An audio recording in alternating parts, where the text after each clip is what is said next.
Hello everyone, welcome back to the channel. तो आज हम लॉ एंड इकोनॉमिक्स का यूनिट 5 का चैप्टर कर रहे हैं। यूनिट 5 मैंने इसलिए पिकअप करा है बिकॉज इसके अंदर एक ही चैप्टर है, तो आपका ज़्यादा कवरेज हो जाएगा।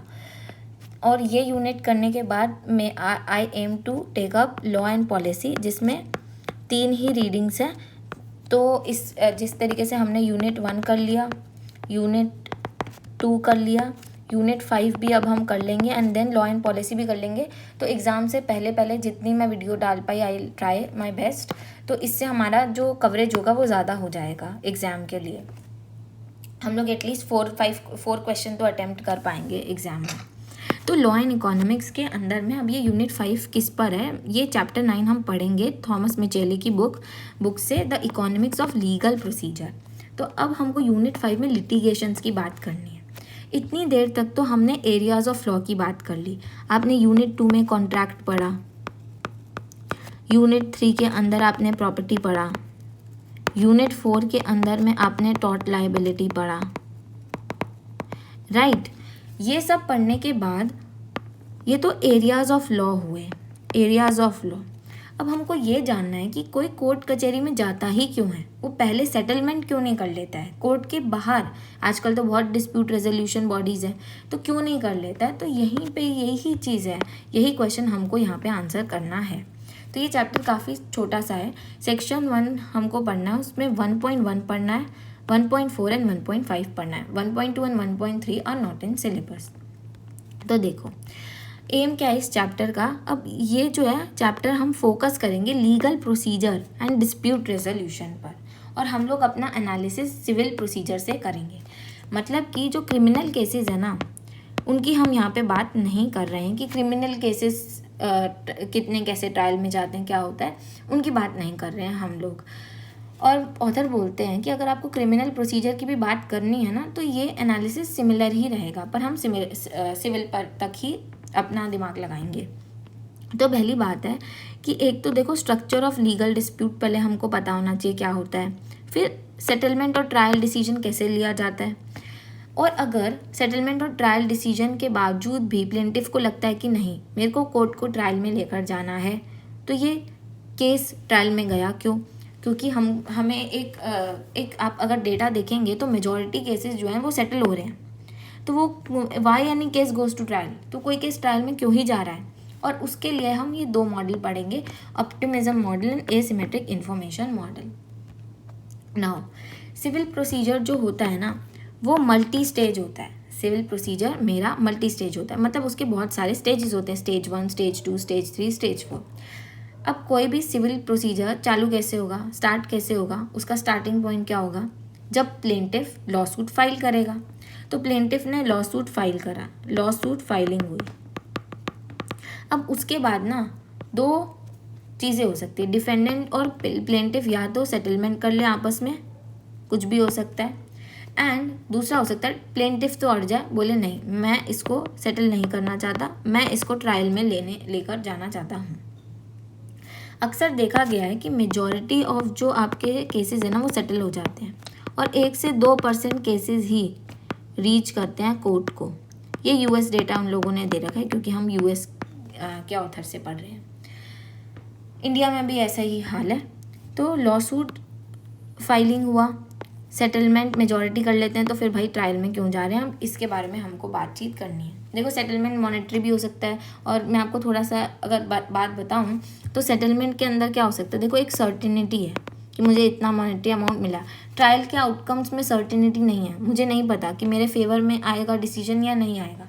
तो यहाँ से आप थोड़ा अंदाज़ा लगाओ कि अगर मेरे को लगता है कि मेरे फेवर में आएगा कोई डिसीजन, तो मैं ट्रायल में जाना चाहूँगी, और मुझे लगता है कि वहाँ से कंपनसेशन भी मैं ज़्यादा ले पाऊँ, तो मैं ट्रायल में जाना चाहूँगी। तो यहाँ से ही यही मॉडल जो है ना, ये asymmetric information, optimism, different perception model, ये इन्हीं आइडियाज़ पर बिल्ड किए गए हैं। तो देखो अब ना जो भी कोई भी लिटिगेशन होगी ना, उसकी एक सोशल कॉस्ट होती है सॉल्व करना डिस्प्यूट को, मतलब ट्रांजैक्शन कॉस्ट। ऐसे थोड़ी ना है कि आप कोर्ट में चले गए, आपको कोई कॉस्ट नहीं लग रही। देखो लिटिगेशन कॉस्ट को हम बोल सकते हैं सोशल कॉस्ट है एक तरीके से, या फिर हमारी एक ट्रांजैक्शन कॉस्ट है। एंड यहाँ पे ना 2 टाइप की कॉस्ट आपको झेलनी पड़ती है। एक तो आपकी प्राइवेट कॉस्ट हुई कि आपके लॉयर का खर्चा एंड सो ऑन, एंड एक होती है पब्लिक कॉस्ट। पब्लिक कॉस्ट क्या है कि अब गवर्नमेंट को प्रोवाइड भी तो करना पड़ेगा जस्टिस सिस्टम, जजेस की सैलरी हो गई, कोर्ट रूम्स को मेंटेन करना, वो भी एक पब्लिक कॉस्ट है। तो लिटिगेशन के अंदर ये 2 प्राइवेट एंड पब्लिक कॉस्ट आती हैं।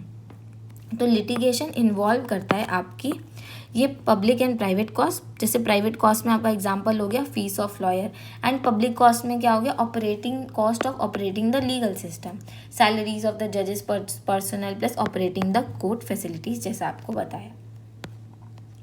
तो अब देखो ट्रायल क्यों अकर करते हैं, ये तो हमने बताया कि देखो लिटिगेशन एक कॉस्टली अफेयर है। ऐसा नहीं है कि आप अभी चले गए कोर्ट में और आपको जस्टिस मिल जाएगी, एक ट्रांजैक्शन कॉस्ट भी है।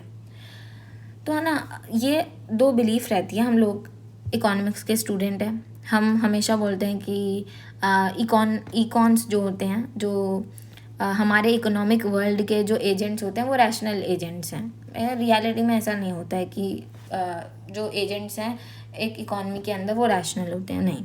तो देखो जो लिटिगेंट है, हम अभी अज्यूम कर रहे हैं कि वो रैशनल है और उन दोनों में सिमेट्रिक बिलीफ है। रैशनल का मतलब कि इरैशनल चॉइसेस नहीं करेगा, वो मैक्सिमाइज करेगा। सिमेट्रिक बिलीफ का मतलब क्या हो जाता है कि दोनों के पास इक्वल इन्फॉर्मेशन है।